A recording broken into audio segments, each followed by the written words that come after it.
Firstly, can I say the government will not oppose, in fact, this motion, because the central arguments set out in Deputy Connolly's speech we agree with. And I think the OECD report she refers to is exactly right, that it is system change we need now rather than just tinkering with measures within it.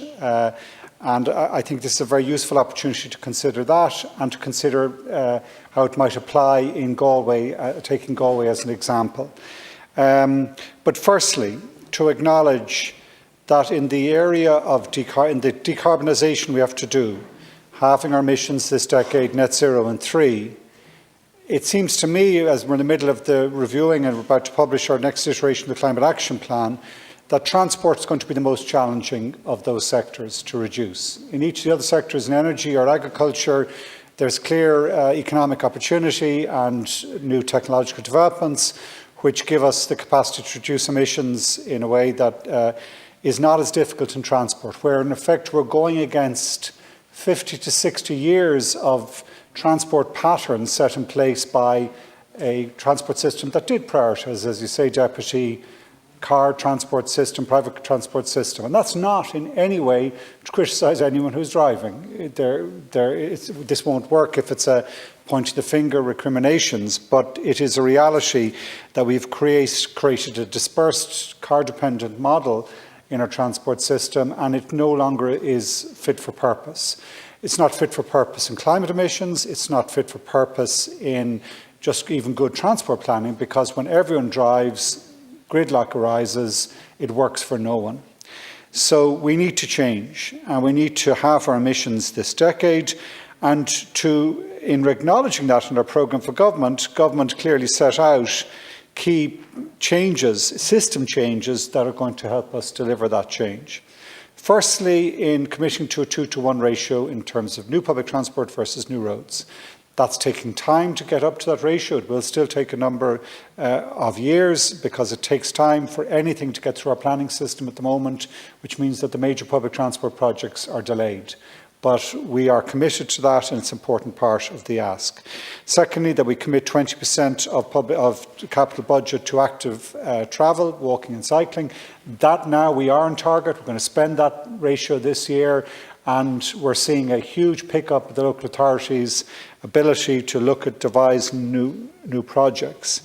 Can I say a third element of the government strategy, the big strategic issue, is in the National Development Plan, where we recognise we need better balanced region development, low carbon development and compact development, in housing as well as in transport. Again, I would have to say that if you look at what the reality of what's happening on the ground, that has not been delivered. Half the housing in the country is still in the Greater Dublin area. We need better balanced regional development, and we need to do that by investing, particularly in my mind, in public transport in rural and in our cities outside Dublin. Now that's starting to happen, building Metropolitan Rail in Cork. We've just seen the reopening of started the works of the reopening of the Foynes line in Limerick. Major decision, investment decision 2 weeks ago in Waterford. So there is development. But Galway needs to be part of that solution, and Galway perhaps more than any other city and county, because I agree with you, I think it has some of the worst traffic problems in our country for a variety of different local reasons which we can go into here and now. Just two other, I suppose, to recognise there are a range of other policies. Our sustainable mobility policy is very much in line with what that OECD report is saying, and the NIFTY, the National Investment Framework for Transport, again, I think absolutely backs up what they're saying that first priority is active travel, second public transport, and it's only then, if you can't meet your transport needs, you might look at private transport solutions, car-based road investment and so on.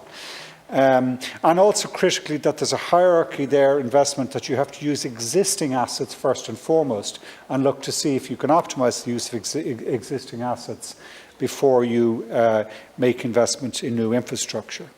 So can I use that framework obviously to consider what's happening in Galway and as an example of what we need to do in Galway. And obviously the decision you referred to, Deputy, of Bord Pinalla, welcome in my mind to recognise that no one can ignore the climate plans. And if Galway Council, I think you referred to saying that it was a minor issue or a kind of a small issue, well, in law, They now have to devise a local climate action plan that matches what the government is going to be doing. And it's not just government, this is in European law as well, and it's going to come strengthening. So Galway City and County Council cannot ignore climate change, have to start addressing transport plans that are part of the solution. And I believe, as you do, and as you've just said, this may provide us an opportunity to change tack, to deliver some of the system change that will make Galway City thrive as a green, efficient, successful city. To do that, we need to accelerate bus connects in Galway, as we need to do in other cities. It will go to consultation, the new network, in the first quarter next year. And I think the real question is, how quickly can we deliver it? Because we've seen in Dublin and other cities where we've looked to introduce bus connects that it takes too long. It takes up to 10 years. Now, what can we bring that down to? I'm encouraged that one of our Pathfinder projects, which is designed to try and accelerate what we're doing, is the Crosslink project in Galway. And I know it's only just gone into planning in September. How quickly it can get through Board Pinole is probably one of the key issues that will decide our success or otherwise. But I'm encouraged that there has been a start with the work on the Salmon Weir Bridge, and that there's also quite advanced work done on the Dublin Road, and that might provide us the first of a significant spines, a public transport spine, that will allow us to start changing the way the city works. Will not be easy, will require political courage because it's disruptive, but I don't see any other alternative in terms of how we solve the problems.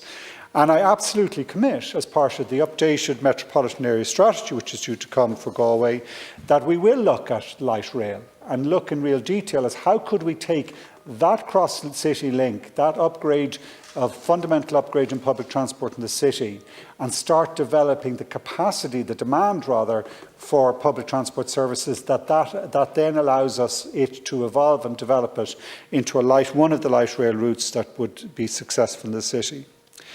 Secondly, with regard to rail, and I suppose just to recognise there's also been developments going which is significant, new bus fleet, new hybrid bus fleet there, which is starting as part of the solutions for this decarbonisation. With regard to the investment in rail, and I'm sure Deputy Canny will be interested in this, the critical next step is the publication of the All-Ireland Rail Review. It's been delayed, unfortunately, because we don't have an executive in the north. It's an all-Ireland strategy, so we have to. But when that does arise, and hopefully that's sooner rather than later, I think this provides an opportunity for transformative system change to how we use our rail system.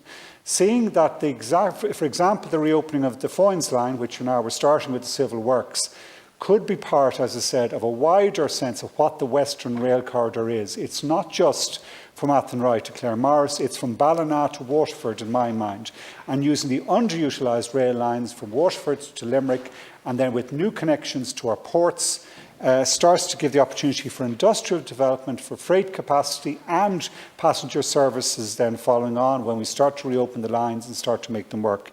So I think that's very significant. But we have to wait the final publication of the rail review. In the meantime, we will invest in Arranmore, that passing loop you mentioned in Arranmore Station, and in the second platform there and footbridge and so on. We will invest in Kent Station, again in upgrading the station, putting in new platforms, putting in new waiting infrastructure and so on. So because it is critical as part of the compact development of Galway that we have people living in the centre of the city around that station, so that we reduce the overall volume of transport needs rather than just look to make the switch. I'm very conscious, unfortunately, of time. We had a good debate here in recent weeks on the issue of park and ride in Galway. I think the Galway City Council was set out, the draft strategy was set out on the 10th of October. We do need those bus-based park and ride sites. I think the 3 of them were set out in that strategic plan, as well as an upgrade of the park and ride facilities at Arranmore railway station. But in conclusion, and I regret that Deputy O'Keefe isn't able to join me in this now, but I'm sure he maybe come in later.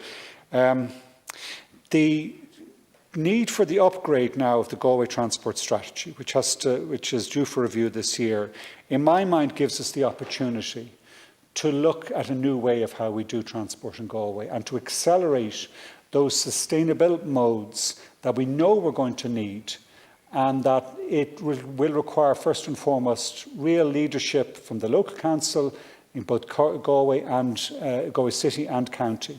We will support and back that up in every way we can. The national policies complement what I think that they have to do, but I think collectively we do need to change tack and deliver the system change you referred to in your motion, which is why we agree it.